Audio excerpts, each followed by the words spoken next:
ಖಂಡಿತ ಇಲ್ಲ. ರಮಾದೇವಿ ಮೇಡಮ್ ತನ್ನ ಮಗಂಗೆ ಈ ಗೌತಮಿ ಅಂತವಳನ್ನೇ ಚೂಸ್ ಮಾಡಿರೋದು ಅಲ್ವಾ ಮೇಡಮ್? ಅಭಿ ಅಂಕಿತನ ಬೇಡ ಅಂತಿದ್ದಾನೆ ಅಂದ್ರೆ ಒಂದ್ ವೇಳೆ ಗೌತಮಿನೇನಾದ್ರೂ ಇಷ್ಟಪಡ್ತಿದ್ದಾನ? ನಿಜ ತಾನೇ ಮಾಮ್?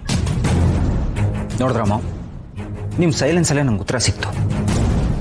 ಅಂಕಿತಾ ಅಂತ ಹುಡುಗಿನ ನೀವು ನಂಗೆ ಸೆಲೆಕ್ಟ್ ಮಾಡ್ತಿರ್ಲಿಲ್ಲ ಅಲ್ವಾ ಮಾಮ್?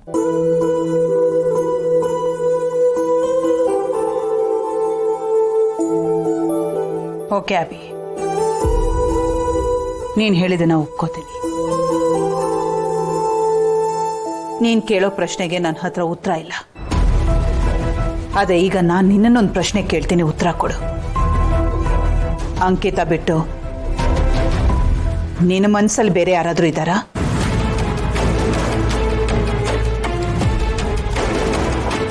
ಅಭಿ, ಯಾಕೆ ಸುಮ್ಮನೆ ಆಗ್ಬಿಟ್ಟೆ? ನಿನ್ನ ಮನ್ಸಲ್ಲಿ ಬೇರೆ ಯಾರಾದ್ರೂ ಇದ್ದಾರಾ? ಹೇಳು ಅಭಿ, ಟೈಮ್ ಬಂದಿದೆ. ಗೌತಮಿನ ನೀನ್ ಲವ್ ಮಾಡ್ತಿದ್ದೀನಿ ಅಂತ ಹೇಳು. ಎಲ್ಲದನ್ನು ಹೇಳ್ಕೊ ಅಭಿ. ನಿನ್ ಮನ್ಸಲ್ಲಿರೋದನ್ನೆಲ್ಲದನ್ನು ನಿನ್ ಮಾವ ಹತ್ರ ಶೇರ್ ಮಾಡು. ಅಭಿ, ಹೇಳು, ಯಾರಾದ್ರೂ ಇದ್ದಾರಾ? ಇಲ್ಲ ಮಾಮ್.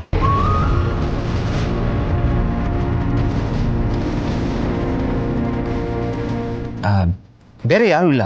ಒಂದು ವೇಳೆ ಇದ್ದಿದ್ರೆ ನಾನು ನಿನ್ನ ಹತ್ರ ಹೇಳ್ತಾ ಇದ್ದೆ.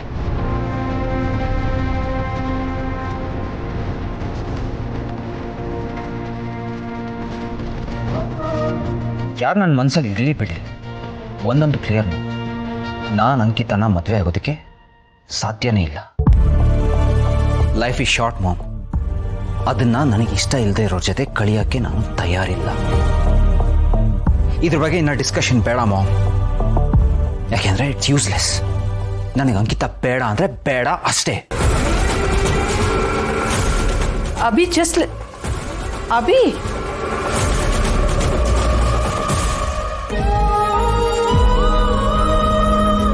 ಪಾಪ ಕಣೆ ಗೌತು, ನಿನ್ಗಿಂಗ್ ಆಗ್ಬಾರ್ದಾಗಿತ್ತು.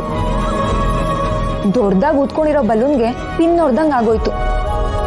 ಕೊನೆಗೂ ಬಾಸು ರಮಾದೇವಿ ಮೇಡಮ್ ಹತ್ರ ನಿನ್ನ ಹೆಸರು ಹೇಳೋ ಧೈರ್ಯ ಮಾಡ್ಲಿಲ್ವಲ್ಲೇ? ಇದ್ರೆ ಹೇಳ್ತೀನಿ ಅಂತ ಕೈ ತೊಳ್ಕೊಂಡ್ಬಿಟ್ರು. ಪಾಪ ನೀನು ಏನೇ ಮಾಡ್ತೀಯ ಇವಾಗ?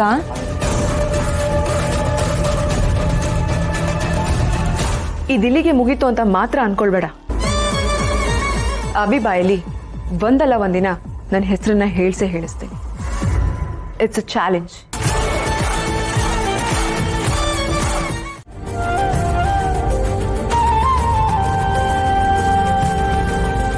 ಚಂದ್ರಿಕಾ, ಒಂದು ನಿಮಿಷ. ಯಾಕೆ, ಏನಾಯ್ತು? ತುಂಬ ಟೆನ್ಷನಲ್ಲಿರೋ ಹಾಗಿದೆ. ಹಾಗೇನಿಲ್ಲ. ಇಲ್ಲ, ನನಗೆ ಗೊತ್ತು. ಯಾಕಂದ್ರೆ ಆಗ್ಲಿಂದ ಗಮನಿಸ್ತಾ ಇದ್ದೆ. ಗಮನಿಸಿದ್ದಕ್ಕೆ ಬಂದು ಕೇಳ್ತಿರೋದು. ಏನೂ ಇಲ್ಲ, ನೀವು ಹೊರಡಿ. ನಾವು ಈ ಥರ ಮಾತಾಡ್ತಾನೆ ಇಲ್ಲೋದು ಸರಿಯಲ್ಲ. ಆ ಕಾರಣಕ್ಕೆ ಸಮಸ್ಯೆ ಆಗೋದು ಬೇಡ. ಪರವಾಗಿಲ್ಲ, ಅದು ಏನಾಯ್ತು ಅಂತ ಹೇಳು. ಕೊನೆ ಪಕ್ಷ ನಿನ್ನ ಕಷ್ಟ ಸುಖನಾದ್ರೂ ಕೇಳ್ತೀನಿ. ಹೇಳು ಚಂದ್ರಿಕಾ, ಏನಾಯ್ತು? ನನಗೆ ಪ್ರೀತದ ಯೋಚನೆ ಆಗ್ಬಿಟ್ಟಿದೆ. ಅವನಿಗೆ ಸ್ವಲ್ಪನೂ ಜವಾಬ್ದಾರಿ ಅನ್ನೋದೇ ಇಲ್ಲ. ಹೇಳ್ದೆ ಕೇಳ್ದೆ ಹೋಗ್ಬಿಡ್ತಾನೆ. ಹೋಗುವಾಗ ಒಂದು ಮಾತು ಕೂಡ ಹೇಳೋದಿಲ್ಲ. ಫೋನ್ ಮಾಡಿದ್ರೆ ಫೋನ್ಗೂ ಸಿಗ್ತಾ ಇಲ್ಲ. ಯಾಕೋ ಗೊತ್ತಿಲ್ಲ, ಇವತ್ತು ನನಗೆ ತುಂಬ ಟೆನ್ಷನ್ ಆಗ್ತಿದೆ. ಓ, ಇದೇನಾ ವಿಷಯ? ಯೋಚನೆ ಮಾಡಬೇಡ. ಅವನೇನು ಎಳೆ ಮಗುನ, ಬರ್ತಾನೆ ಬಿಡು. ಅವನು ಯಾಕೆ ಹೀಗೆಲ್ಲ ಮಾಡ್ತಾನೆ? ಅವನು ನನ್ನ ಬಗ್ಗೆ ಸ್ವಲ್ಪನೂ ಯೋಚನೆ ಇಲ್ಲ. ಇರ್ಲಿ ಬಿಡು ಅನ್ನಲ್ಲ. ಅವನ ಸ್ವಭಾವ ಎಂಥದ್ದು ಅಂತ ನಿನ್ಗೆ ಗೊತ್ತಲ್ವಾ? ಇದೇನು ಹೊಸದ? ಹೋದವನು ಎಲ್ಲಿ ಹೋಗ್ತಾನೆ? ಮತ್ತೆ ಬರಲೇಬೇಕು. ಬರ್ತಾನೆ. ನೀನು ಯೋಚನೆ ಮಾಡಿ ತಲೆ ಕೆಡ್ಸ್ಕೋಬೇಡ.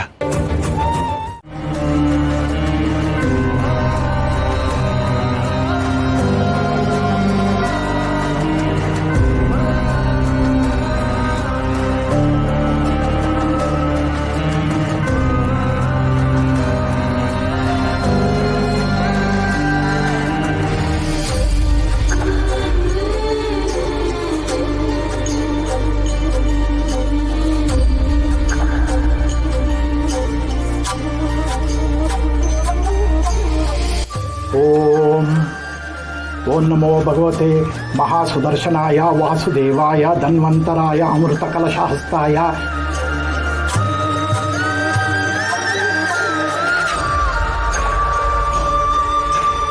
ಈಗಿನ ಚಿಂತೆ ಇಲ್ಲ, ಆ ಪ್ರಕೃತಿ ಇವನನ್ನ ಕಾಪಾಡ್ತಾಳೆ. ಅವನ ದೇಹಕ್ಕೆ ತಾಕೋ ಪ್ರತಿಯೊಂದು ಎಲೆಯಲ್ಲೂ ದೇವಿ ಶಕ್ತಿ ಹರಿತಾ ಇದೆ.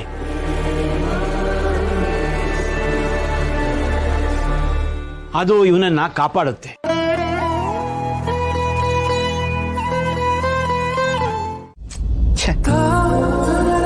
ನನ್ನ ಮಾಮ್ ಹತ್ರ ಹಾಗೆಲ್ಲ ಮಾತಾಡಲೇಬಾರ್ದಾಗಿತ್ತು.